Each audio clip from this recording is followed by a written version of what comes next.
Hello guys, welcome to my YouTube channel Sandeep Pangal 1518। आशा है आप लोग सब ठीक होंगे। मैं भी ठीक हूँ। कैसे हैं आप? चलो बात करते हैं हम। जेई का भी रिजल्ट डिक्लेयर हुआ है, तो जिन बच्चों का हो गया उनको बहुत बहुत बधाई, और जिनका सिलेक्शन नहीं हुआ तो वो भी ना घबराए, क्योंकि इंजीनियरिंग में टॉप कॉलेज में एडमिशन लेने के लिए बच्चा दिन दौड़ मेहनत करता है, वो पूरी जान लगा देते हैं अपनी। लेकिन किसी वजह से वो क्वालिफाई नहीं कर पाते, तो उन स्टूडेंटों को ज़रा भी घबराने की ज़रूरत नहीं है, क्योंकि हमारे इंडिया में और भी बहुत से टॉप इंजीनियरिंग कॉलेज हैं जहाँ आप अपना ये सपना पूरा कर सकते हो एडमिशन लेके। अभी मैं एक खबर पढ़ रहा था, मुझे बड़ा दुख हुआ कि जिस बच्चे सुसाइड कर रहे हैं, यार ये बहुत शर्म की बात है। आप लोग अपने माँ बाप का भी नहीं सोचते। जिस माँ ने आपको 9 महीने पेट में रखा, इतने कष्ट झेले, और ये कहते हैं बच्चे को जन्म देना मतलब दूसरा जन्म होता माँ का। उसने कितनी तकलीफ़ें झेल के आपको पैदा किया, पढ़ाया, सींचा आपको, और आप जरा सी लापरवाही में इतना बड़ा स्टेप ले लेते हो यार। पूरी ज़िंदगी उनको दुख दे देते हो। आप क्या सोचते हो? आपको ये आप तो चले जाओगे, लेकिन वो पूरी ज़िंदगी आपकी याद में तबाह हो जाएंगे, डिप्रेशन में हो जाएंगे, जो उनका काम चल रहा है वो भी डिस्टर्ब हो जाएगा। ऐसा काम मत करो यार। मैंने पहले भी कहा था कि ज़रूरी नहीं है कि हर किसी की किस्मत में यही हो, या हर किसी की किस्मत में अंबानी बनना लिखा हो, ठीक है ना।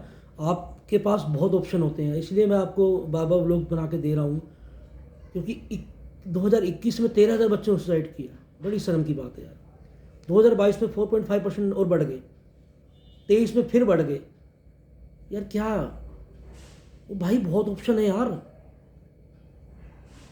एक पे डिपेंड मत रहो। और घबराओ मत यार, घबराओ। देखो, आपने कोशिश की, आपका काम है कोशिश करना, ठीक है, आपने मेहनत करी, ठीक है, लेकिन ये ज़रूरी नहीं हर चीज़ आपके अकॉर्डिंग चले। और मैं इसी संदर्भ में ये ब्लॉग्स दोबारा बना रहा हूँ, और मैं बता रहा हूँ कि जिन बच्चों का जेई में सिलेक्शन नहीं हुआ उनके लिए भी बहुत बहुत से ऑप्शन खुले हुए हैं।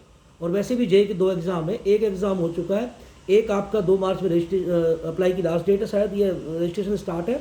4 से 15 अप्रैल शायद 2024 एग्ज़ाम है, 25 अप्रैल में रिजल्ट डिक्लेयर होगा।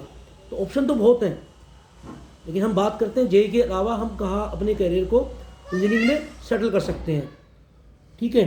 तो आपका एक वीआईटी है, वेलोर इंस्टीट्यूट ऑफ टेक्नोलॉजी, आप इसको अप्लाई कर सकते हो। इसकी लास्ट डेट अप्लाई करने की 30 मार्च 2024 है। डेट ऑफ एग्ज़ाम, तो इसकी जो एग्ज़ाम की डेट है वो 19 से 30 अप्रैल के बीच में है। और इसकी वेबसाइट जो है, आप वेबसाइट पर चेक कर सकते हो, VIT.EE.VIT.AC.in। अभी इसका टाइम बचा है। फिर आपका ऑप्शन आता है बिट्स। बिट्स में पिलानी में आपका पिलानी वाला कैंपस आता है जो राजस्थान में है, गोवा है, हैदराबाद है, दुबई है। आप इसकी भी आप अप्लाई कर सकते हो। इसकी लास्ट डेट अप्लाई की 11 अप्रैल है। ये 2 पार्ट में एग्ज़ाम होगा। एक आपका 21 मई से 26 मई में होगा, दूसरा पार्ट इसका 22 जून से 26 जून में होगा, ठीक है। Birla institute of technology and science admission, तो आप इसकी तैयारी कर सकते हो, ये भी बेस्ट ऑप्शन है आपके लिए। और इसके अलावा आप SRM जी की तैयारी कर सकते हो। SRM institute of science and technology है, अच्छा इंस्टीट्यूट है ये भी। और आप इसको एग्ज़ाम को क्वालिफाई करके आप से कई कैंपसेस में आप पार्टिसिपेट कर सकते हो। इसका एग्ज़ाम भी 2 पार्ट्स में होगा। पहला जो इसकी अप्लाई की डेट है वो लास्ट डेट है 13 अप्रैल 2024। इसका जो पहला पार्ट का जो एग्ज़ाम होगा वो आपका 19 से 21 अप्रैल के बीच में होगा। दूसरे पार्ट का जो इसका एग्ज़ाम होगा वो आपका 21 से 23 जून में होगा, ठीक है। इसकी वेबसाइट है www.srmist.edu.in। फिर आपका आता है मणिपाल, इसको हम MAHEOET बोलते हैं, Manipal academy of higher education होता है, ठीक है। ये भी 2 मोड्स में होता है, ऑफलाइन और ऑनलाइन दोनों में होता है एग्ज़ाम ये। और इसकी लास्ट डेट है अभी 15 मार्च आपकी अप्लाई करने की है। ये भी 2 पार्ट्स में एग्ज़ाम होता है इसका बिट्स का। आपका 16 से 17 अप्रैल पहला पार्ट है, फिर आपका 18 से 19 मई 2024 में इसका दूसरा पार्ट है।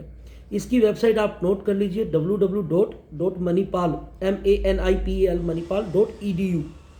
तो ये भी आपके लिए बहुत अच्छा बढ़िया ऑप्शंस है। और एक आपका आता Maharashtra state of technical technical technical education institute. तो इसकी जो एप्लीकेशन की जो स्टार्ट है इसकी 16 जनवरी से हो चुका है, और इसकी अभी 1 मार्च में लास्ट डेट है अप्लाई की। तो अभी आपके पास टाइम है। इसका जो एग्ज़ाम होगा वो 25 से लेकर 30 अप्रैल के बीच में होगा। ये सारे टॉप इंस्टीट्यूट हैं इंडिया के, जिनके अभी एग्ज़ाम बचे हुए हैं। आपके पास बहुत अच्छी अपॉर्चुनिटी है। और इसके अलावा यहाँ भी सिलेक्शन नहीं होता तो उसके बाद भी बहुत इंस्टीट्यूट है आपके दिल्ली के IB यूनिवर्सिटी में अच्छे कॉलेज हैं, आपका थापड़ यूनिवर्सिटी अच्छी है, आप वहाँ ट्राई कर सकते हो। आप इसमें अमेठी में कर सकते हो आप, तो आप इसमें AKTU में कर सकते हो। तो आपका ऐसा नहीं कि ऑप्शन कि आपके इंजीनियरिंग कॉलेज ख़त्म हो गए या आपके चांस ख़त्म हो गए हैं। तो आप बिल्कुल भी नेगेटिव ना सोचें और प्लीज़ ऐसा काम ना करें जिससे आने वाला भविष्य आपके माँ बाप का और आपका ख़राब हो। आप तो चलो चले जाते हो ये गलत काम करके, लेकिन पूरी ज़िंदगी आपके माँ बाप और भाई बहन बड़े परेशान होते हैं। तो ऐसा काम मत करो।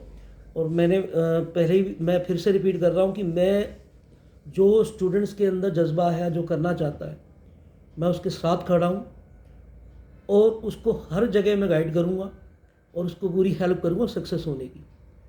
ठीक है। अब मैंने लास्ट वाले लोग से बताया था कि लोग कंप्यूटर साइंस के पीछे ही भाग रहे हैं। क्यों? आसानी से सक्सेस चाहते हैं सब। ठीक है, लेकिन आसानी से सक्सेस का मज़ा नहीं आता। मज़ा उसी सक्सेस का आता है जिसकी आप मेहनत करके पाते हो। ठीक है, ऐसा नहीं है कि आपका कैरियर आपका कंप्यूटर साइंस में ही कैरियर है या IT में ही कैरियर है, बिल्कुल भी नहीं है। कोर सब्जेक्ट, कोर ब्रांच है, बहुत अच्छी ब्रांच है जिनमें आप गेट की तैयारी कर सकते हो। यह और भी बहुत अच्छी कंपनियां जो आपको ऑफ़र देती हैं। सिविल में आप जा सकते हो, सिविल में बहुत डिमांड है आपकी। मैकेनिकल की बहुत डिमांड है। ठीक है, गवर्नमेंट जॉब में बहुत ज़्यादा डिमांड है इन चीज़ों की। तो कैरियर आप सेट कर सकते हो, तो ये कोई बड़ी चीज़ नहीं है। तीसरा, आपको मैं एक एग्जांपल दे देता हूँ। अभी एक स्टूडेंट था मेरा, तो उसका JEE में अच्छा स्कोर नहीं था। उसने IPU से बीटेक की। बीटेक करने के बाद उसके दिमाग में आया कि यार चल कॉम्पिटिशन की तैयारी करता हूँ। उसने SSC एग्ज़ाम क्लियर किया और आज वो बहुत अच्छी पोस्ट पे है, और साथ साथ अब वो गेट की तैयारी भी कर रहा है।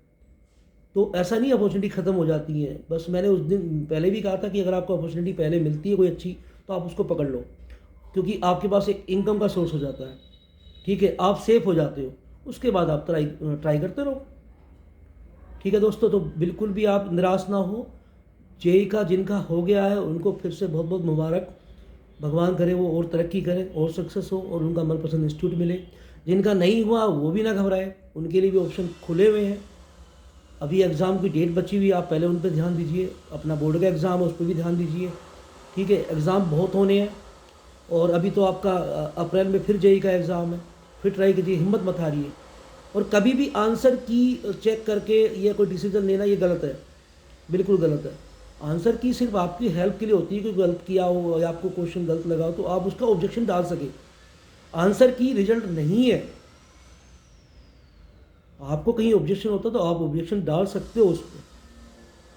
तो आपसे कोशिश करूँगा कि आप इस भ्रम में ना रहे कि आंसर की ही फाइनल रिजल्ट है, क्योंकि ऐसे मेरे पास कई एग्जाम्पल हैं जिनके आंसर की में नंबर कम थे और बाद में उनके 10 नंबर बढ़ के मिले। ठीक है, तो आंसर की सिर्फ इसलिए गवर्नमेंट डालती है, ये इसलिए इंस्टीट्यूट डालते हैं, इसलिए NTA डालती है कि आपको किसी क्वेश्चन पे ऑब्जेक्शन हो तो आप ऑब्जेक्शन कर सकते हैं। ठीक है दोस्तों, चलो अब मैं चलता हूँ, इजाज़त चाहता हूँ। आज का व्लॉग आपके लिए बीटेक वालों के लिए था जिनके पास JEE के ऑप्शन ख़त्म हो जाते हैं, तो उनके पास क्या क्या ऑप्शन बचते हैं। और IPU का भी निकलने वाला है, जब निकलेगा मैं आपको बताऊँगा। ठीक है, AKTU का भी निकलेगा, सबके फॉर्म निकलेंगे अलग अलग। लेकिन जो मैंने अभी टॉप आपको फॉर्म बताई है, ये आपके नंबर टॉप 10 में आते हैं सारे। तो आप इनमें भी अपना अच्छा भविष्य बना सकते हैं। अच्छी प्लेसमेंट है, अच्छी ब्रांड है ये। चलो दोस्तों, अब चलता हूँ। प्लीज़ लाइक और सब्सक्राइब कर देना वे ब्लॉग्स को, ताकि मैं आपको और ज़्यादा से ज़्यादा इन्फॉर्मेशन दे सकूँ। बाय, टेक केयर, जय हिंद।